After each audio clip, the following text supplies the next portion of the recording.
So it's actually the afternoon when I'm recording this. It's so far been a really good morning. Got the workout in, and it's a little different this time because on my journey for these 30 days, I've pretty much been by myself. Things are going pretty well. I have to entertain guests, and it's something, to be honest with you, not really good at. At least I don't think I'm good at. There's some things, just like you, that we're good at, and then there are other things that we aren't so good at. And hosting is one of those things that, I get nervous about because, I want people to feel comfortable, and I want people to be entertained. But it's also, it's kind of like an oxymoron because it's an invasion of space, and, human interactions are necessary. God has created all of us, not just to be alone. It's the same way I feel about leadership. If you, call yourself a leader and no one's following you, then you're just taking a walk. And what's the point, right? What's the point of growing and going and not taking anybody with you, not experiencing life with authentic relationships, real friendships, those that are not in to see what they can get. And I can speak on so many levels on this. Even coming back after my walk and having a great walk with David, we did a lot of healing work, but we also did a lot of professional talking and engaging. But as we were coming back, we ran into another fellow veteran, and he was having some challenges. There was some relational stuff, and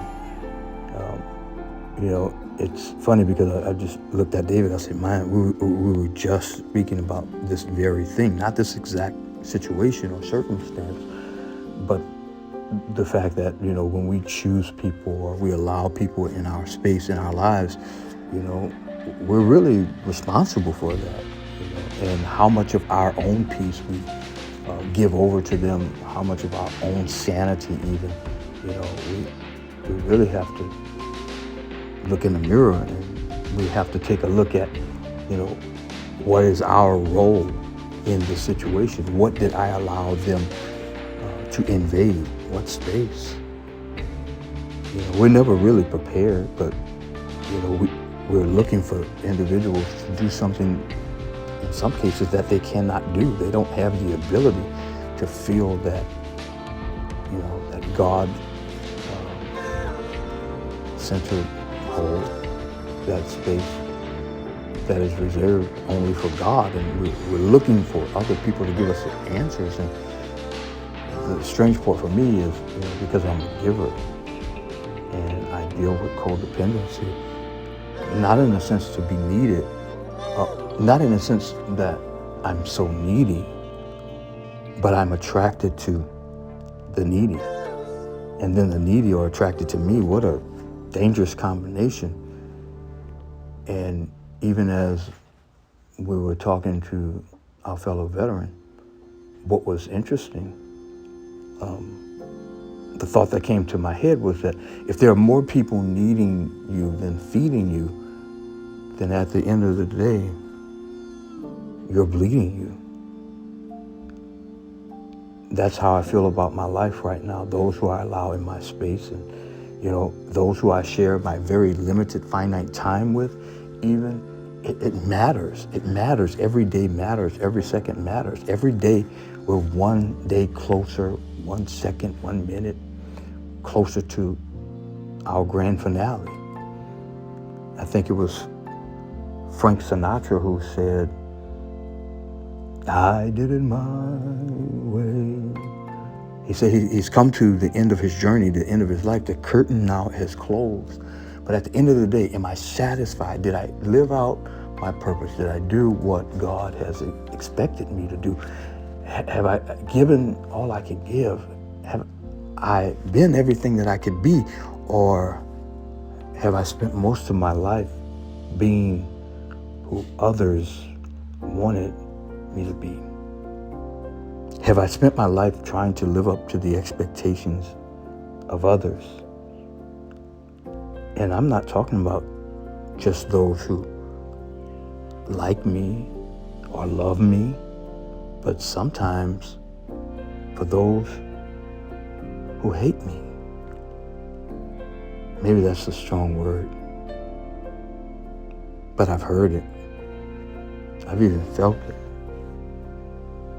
You know, love and hate are both verbs. You know, it's what you do. And many people, they may not say it,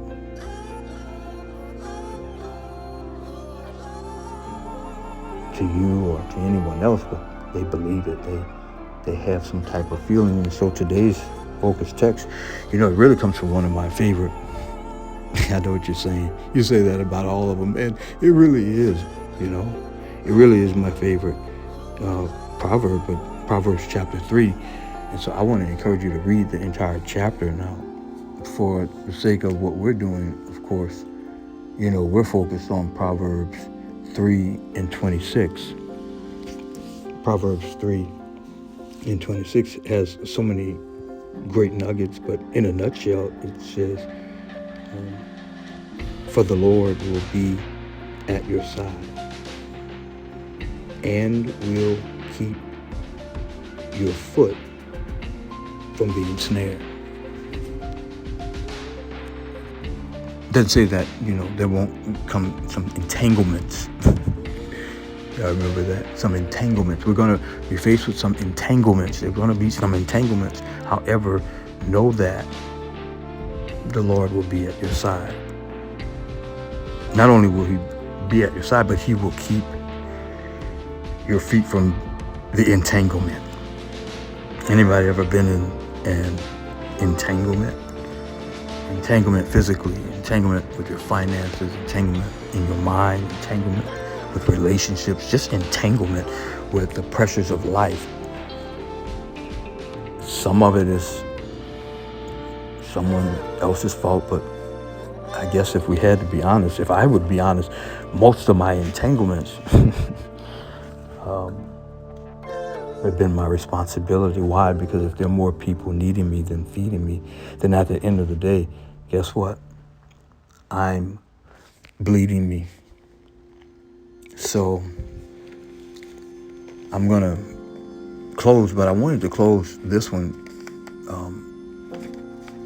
encouraging you to know that, and encouraging myself, because I needed to hear this today about the snares and entanglements, and knowing that no matter what I go through, no matter what situation I'm faced with, no matter who tries to do it, that God is still by my side. When everybody else leaves and no one else is around, God is still by my side. Now, hear what I said. I didn't say he's on my side. See, a lot of people, they want to try to even manipulate God's word, or try to even manipulate God and say God's got me and God's on my side. It doesn't say that God will be on your side. It says God is by your side. There's a difference between being by someone's side and on their side.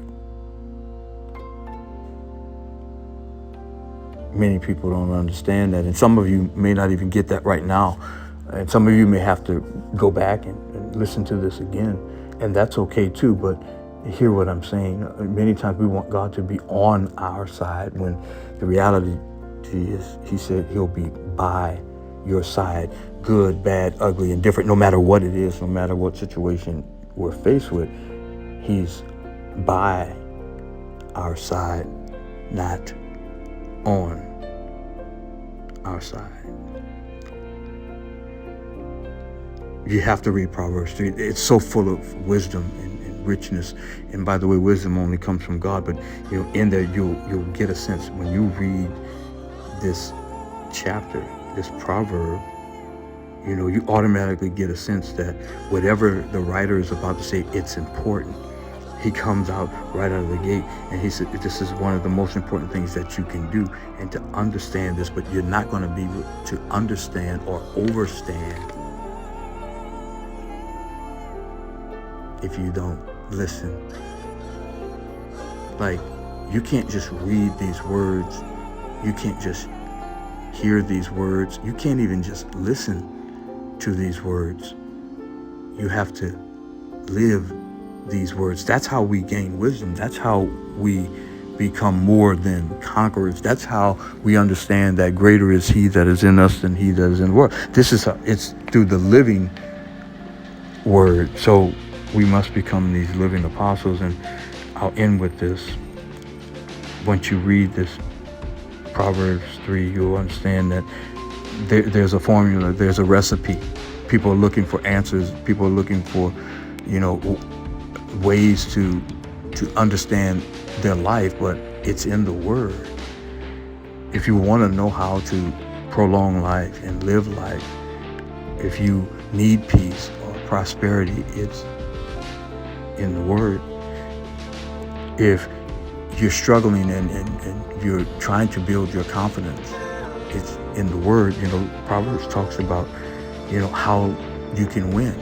And I'm not talking about win according to just man's standards or your own standards even. I'm talking about winning favor with God. It's there. But you have to understand, and God must be at the center of it all. God must be in control, and we must be willing to walk humbly. As Micah 6:8 says, humbly with God. We have to understand, just as the Proverbs teaches us, that we have to be givers. There are a lot of greedy people in the world. There's a lot of people who are selfish when we should be selfless, which there's a huge difference.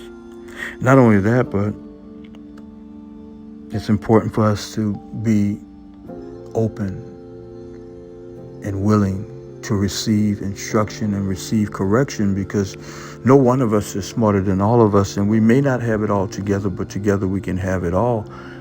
I truly believe these things, and that's why I continuously say them, but it's going to take work, and there's going to be times when we mess up. There's going to be times when we make mistakes, but that is what learning is about. That is the process of learning. Learning is not an event. It is a process, and if you're a life learner, then this process doesn't end as long as you live, as long as I live, as long as we live. So as I leave you with this thought. And it comes from our focus scripture. The Lord will be at your side and will keep your foot from being snared. So don't worry about the entanglement. Whether you caused it, don't worry about the entanglement. Whether someone else caused it, don't worry about the entanglement. It doesn't matter how we got there. What matters most is why we're there. Think about it.